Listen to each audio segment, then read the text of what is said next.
Gracias por continuar con nosotros en la recta final de este espacio informativo. Hace unos momentos Mario Correa nos decía que todo se correlaciona, incluso la sequía que se está presentando en algunas partes de nuestro país. Y esto particularmente en el norte hace que incrementen estos productos en su precio. Veamos. México atraviesa uno de los periodos de sequía más fuertes de los últimos años. Según la Administración Nacional de Aeronáutica y el Espacio de Estados Unidos, la NASA, por sus siglas en inglés, el 85% del territorio mexicano enfrenta condiciones de sequía según su generador de imágenes por tierra. Esta situación ha comenzado a impactar los precios de los productos del campo ante el estrés hídrico que resienten entidades como Durango. Mega Noticias Torreón realizó un ejercicio de comparación de precios de algunos de los productos agrícolas que componen la canasta básica en una de las cadenas de autoservicio más populares de la ciudad. La primera revisión se realizó el 5 de marzo de 2021 y la segunda revisión se hizo este 7 de mayo. En poco más de un mes, esta fue la variación de los precios. El tomate guaje subió de 15.90 pesos a 19.90 pesos el kilogramo. La cebolla blanca bajó de 15.90 pesos a 11.90 pesos el kilogramo. La papa bajó de 29.80 pesos a 24.90 pesos el kilogramo. El aguacate subió de 44.90 pesos a 59.90 pesos el kilogramo. El chile jalapeño subió de 21.90 pesos a 39.90 pesos el kilogramo. Otro producto que subió considerablemente fue la charola de huevo con 30 piezas. A principios de marzo, el costo promedio entre tres marcas era de 54 pesos, mientras que este viernes el costo variaba entre los 65 y los 72 pesos. Si bien dos productos bajaron su precio, estos se encontraban en oferta y tanto la papa como la cebolla requieren menos agua. Por ejemplo, la Organización de las Naciones Unidas para la Alimentación y la Agricultura estima que la papa requiere de 500 a 700 milímetros de agua por planta y por día, mientras que el tomate requiere de 1800 a 2700 milímetros. Derek Vaquera, Mega Noticias. Vamos ahora a platicar sobre este tema con Víctor Hugo Hernández, analista de Mega Noticias, compañero y amigo. Víctor Hugo, hace unos momentos escuchábamos el término efecto guacamole que nos decía Mario Correa. Veíamos el incremento de los precios, que a excepción de la cebolla no incrementó como el resto. Por ejemplo, el producto estrella dentro del guacamole, que es el aguacate, que incrementó muchísimo. Nos cuesta básicamente muy caro darnos esos pequeños gustos como mexicanos. Bueno, ojalá solo todo fuera relacionado con gustos, pero lo cierto es que la realidad, la verdadera realidad de todo esto, Mitzi, quienes la conocen a la perfección son las amas de casa. Ahora sí, aludiendo a aquel clásico, ¿no? Expresidente, cuando le preguntaron cuánto costaba el kilo de tortilla y dijo, yo no soy el ama de casa, ¿no? Pero la verdad es que hoy es obligado que no solo los políticos, sino prácticamente todos estemos al tanto de estos procesos inflacionarios que ciertamente se están dando como resultado de una, digamos, de una recuperación de la economía, luego de pasar por una severa y fuerte crisis económica.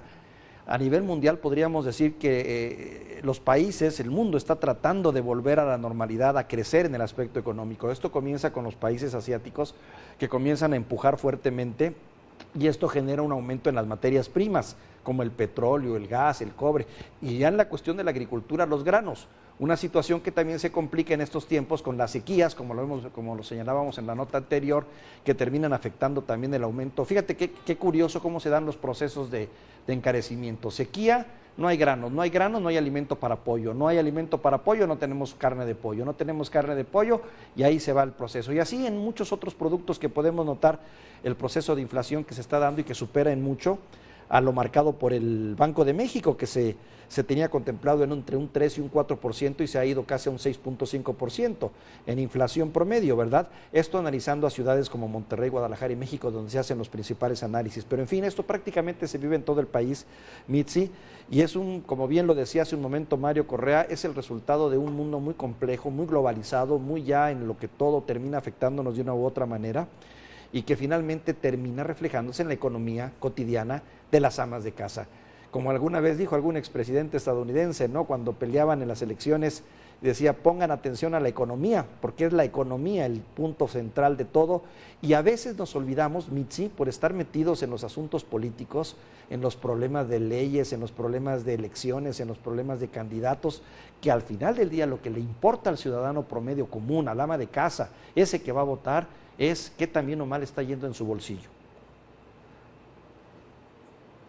Sí, completamente de acuerdo, Víctor Hugo, aunque yo diferiría con el tema de es lo que les afecta a las amas de casa, es lo que nos está afectando a todos. Yo he escuchado esta frase que decían cuando tu abuelo era joven, a tu edad ya tenía casa, ya tenía carro, tenía 2 hijos y tenía un terrenito por ahí, y ahora apenas si te alcanza para pagarte tu suscripción del sistema de cable.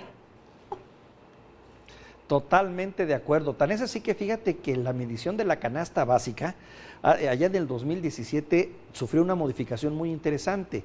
Empezaron a tomar en cuenta otra serie de elementos para poder integrar y calificar la canasta básica. El alimento, por ejemplo, para mascotas, las tarjetas para la telefonía celular, que son muy de los jóvenes de ahora, ¿no? A los aparatos electrónicos, ciertos aparatos electrónicos, etcétera, etcétera. ¿Por qué? Porque finalmente es cierto, los hábitos y todo va cambiando. Ahora, debo decirte que entre los 50, 60, 70 se dio una época en la que de algún modo hubo una especie como de crecimiento económico interesante en el que se pudo fortalecer una clase media que después empezó poco a poco a devaluarse también conforme este crecimiento paró.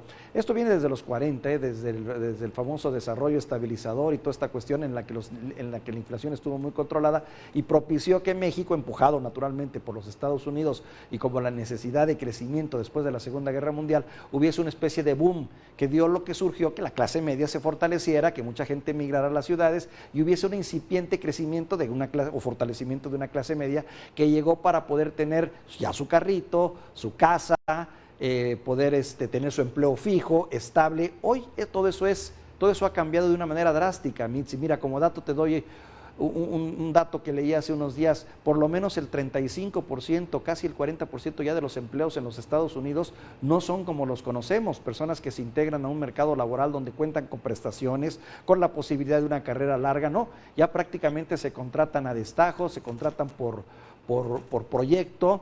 Muchas de las veces ya ni siquiera están acudiendo a las oficinas porque ya están trabajando en distancia, no quieren, ni las empresas tampoco les interesa contratarlos de una manera larga y permanente con todo lo que representa eso. El mundo está cambiando y es cierto, nuestros jóvenes de hoy enfrentan un escenario terriblemente peor al que vivimos nosotros y al que vivieron nuestros padres, porque si nosotros, bueno, yo en este caso, porque somos diferentes en edad, Mitzi, alcanzamos a poder crear un hogar, una casa, un carro, tener una cuenta de ahorro, tener un empleo estable con una trayectoria X y con prestaciones y acumular fondos de ahorro, etcétera, etcétera, eso ya prácticamente está desapareciendo conforme los modelos económicos también se van trastocando. ¿Quiénes son los afectados? Los jóvenes, desafortunadamente.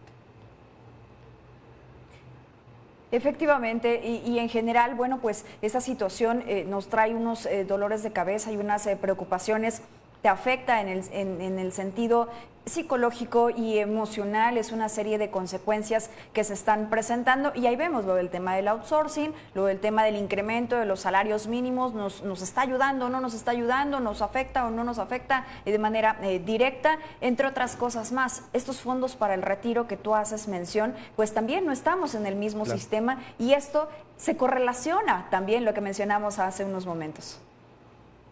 Claro, y fíjate, está trastocando prácticamente todo. Después de esto se vino a mover de una manera muy significativa a raíz de la pandemia, porque este año y medio de pandemia que hemos tenido también ha venido a trastocar los estilos de vida. Por ejemplo, los jóvenes cada vez se resisten más a casarse o se casan a edades más avanzadas, ¿no? Ya no se casan tan fácilmente. Prefieren vivir en unión libre o prefieren vivir con sus compañeros. Es la única manera de poder salir adelante. Ya no puedes tú sostener una casa cuando eres joven nada más, tienes que juntarte con otros para poder tratar de vivir y salir adelante.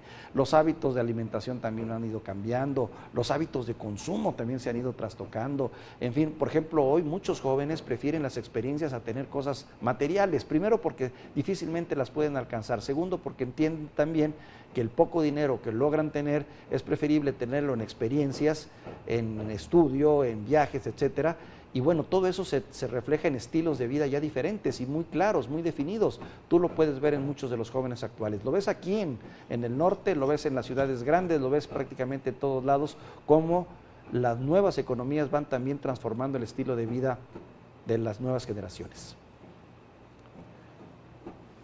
Y bueno, y lo ves en las cifras, los productos que más aumentaron de precio en abril fueron el jitomate y aguacate con 20%, pero también nos enfocamos a la gasolina, en donde se había prometido que ya no habría más gasolinazos, y yo cada vez veo más cara la gasolina, nos alcanza para menos para llenar ese tanque de nuestro vehículo, si es que lo tenemos. La energía eléctrica, dice aquí en estos datos, disminuyó 12%, a nosotros nos sigue llegando incrementada, y el gas también bajó 0.71%, que el tanque de 30 kilos sigue estando arriba de los 700 pesos.